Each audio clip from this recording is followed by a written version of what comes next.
In a realm painted with the soft hues of dawn and dusk, nestled deep within an enchanted forest shimmering with magic, lived 7 fairy sisters.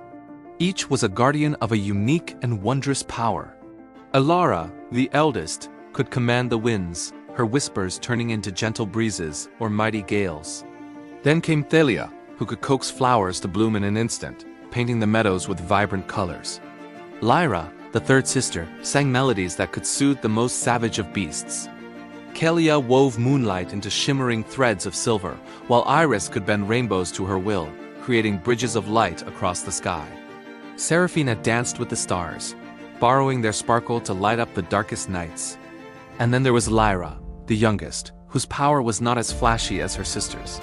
Her gift was one of empathy, a quiet ability to feel the emotions of the forest and all its creatures. Their days were filled with laughter and light, their home a symphony of their combined magic. The forest thrived under their care, a sanctuary of peace and beauty.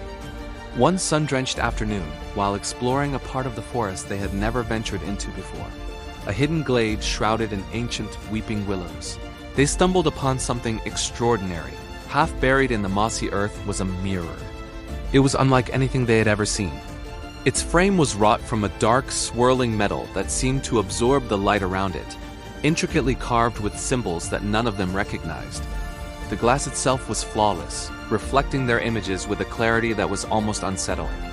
It was breathtakingly beautiful, but as Lyra drew closer, a shiver traced its way down her spine. The air around the mirror felt cold, heavy with a strange humming energy that made the hairs on her arms stand on end.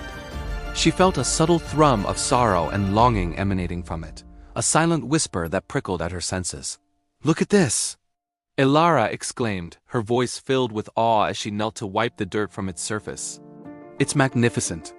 One by one, her sisters gathered around, their eyes wide with wonder. Thalia saw her reflection surrounded by impossible, exotic flowers. Kalia saw herself draped in a gown of pure starlight. The mirror showed them not just who they were, but who they could be, amplifying their desires and their vanity. "I've never seen my winds look so powerful," Elara murmured, captivated by the image of herself commanding a glorious tempest. She leaned closer, her fingers tracing her own reflection. In a flash of cold, white light, she vanished. A gasp rippled through the remaining sisters. Elara was gone, and in her place, a new, intricate swirl appeared on the mirror's dark frame. Panic set in. "Elara!" Thalia cried, rushing forward and peering into the glass, desperately searching for a sign of their sister. She saw only her own terrified face, which then twisted into a vision of a garden so vast and beautiful it stole her breath. She reached for it, and she too was gone, her scream cut short as another symbol etched itself onto the frame. One after another, driven by fear and a desperate hope of saving the others, the sisters looked into the cursed glass. Kalia, Iris, Seraphina each was tempted by a vision of their own power magnified, and each was consumed by the mirror. Their vibrant energies were siphoned away, feeding the dark magic that pulsed within the ornate frame. Only Lyra remained. She had hung back, her heart pounding with a deep, instinctual dread.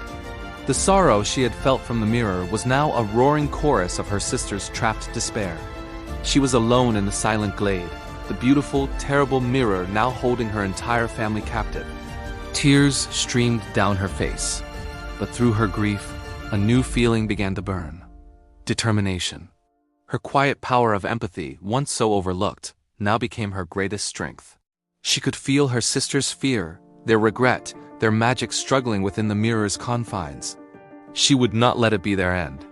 She remembered an ancient tale their grandmother used to tell, a whisper of a legend about an object that could counter any dark enchantment, the Sunstone. It was said to be a piece of the sun itself, fallen to earth, holding a power so pure and potent it could shatter any curse. No one knew if it was real, but it was her only hope.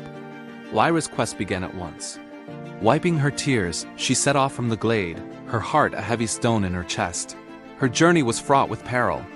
She had to cross the Chattering Peaks, where mischievous mountain spirits tried to lead her astray with confusing echoes and shifting paths. But Lyra listened not to their voices, but to the hum of the earth beneath her feet, her empathy guiding her along the true path. She navigated the whispering labyrinth, a maze of thorns that whispered a person's deepest insecurities. The thorns pricked at her, murmuring that she was too weak, too small, that her power was nothing compared to her sisters, that she would fail. For a moment she faltered, the words cutting deeper than any thorn. But then she felt the echo of her sister's love, a faint warmth from the direction of the cursed mirror. It reminded her of their shared laughter, their strength, and her love for them fueled her resolve. "My courage is my power," she whispered to herself, and pushed forward, the thorns parting before her newfound confidence. Her greatest challenge came at the edge of the Shadowfen, a vast murky swamp guarded by a griffin of despair. The creature did not attack with claws or teeth, but with a powerful aura of hopelessness that threatened to extinguish her spirit. As the wave of sadness washed over her, Lyra didn't fight it. Instead, she opened her heart to it. She felt the griffin's ancient loneliness, its pain. She began to sing, not a song of power like her sisters, but a soft, gentle lullaby of understanding and compassion. The griffin, who had known only misery for centuries, slowly lowered its head, its sorrowful eyes closing as a single crystalline tear rolled down its feathered cheek. As the tear hit the ground, it solidified into a glowing golden stone, warm to the touch and pulsing with the light of 1,000 sunrises. It was the sunstone. Clutching the stone, its warmth spreading through her, Lyra raced back through the forest. The journey back was swift, the path seeming to clear for her, the forest itself seeming to aid her righteous cause. She burst into the glade, where the mirror waited, looking darker and more menacing than before. It seemed to pulse with a malevolent glee. Holding the sunstone aloft, she approached the cursed object. The mirror showed her a vision of herself, not as a simple fairy of empathy, but as an all-powerful queen, her sisters kneeling at her feet. It was a tempting and intoxicating image, but Lyra saw it for what it was, a hollow lie. She felt the true emotions behind the vision, the mirror's hunger, its desperation to consume her light as well. "You can't have me," she said, her voice ringing with clarity and strength. "And you can't have my sisters." She pressed the sunstone against the cold glass. The moment they touched, an explosion of pure golden light erupted from the stone. The mirror shrieked, a high-pitched, shattering sound that echoed through the forest. Cracks like lightning spiderwebbed across its surface.